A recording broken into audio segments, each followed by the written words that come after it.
Mına hazır мәміленің жақсы болып қалғанынан Өзбекстан менен ушул мәселе шешіліп жатат. Себеби Каримовдун убагында бул мәселелер чечилген эмес.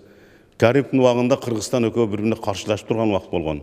Мына şu Уңгар тоогунда, мына Уңгар тоосу, Орто Токой суу сактагычтары боюнча мындай проблемалар тополоңдор болуп, Өзбекстан şu Уңгар тоосунда өзүнүн аскерлерин вертолетмен түшүрүп, мына Актам жол, Кербен Актам жолундагы жолу танкилерин, БТРлерин алып келип коюп, элди өткүзбөй ушундай bir problemler talaştarsızlar болгонда.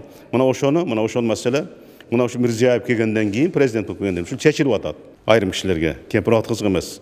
Буларга бийлик кызык. Ушул нерселерди токтотуп, биз кыргыз эли бир ынтымакка, бир имтикке келип, бир жакадан баш чыгарып, бир жеңден кол чыгарып, бир муштуга түйүлүп, сырткы душмандан коргонойлу.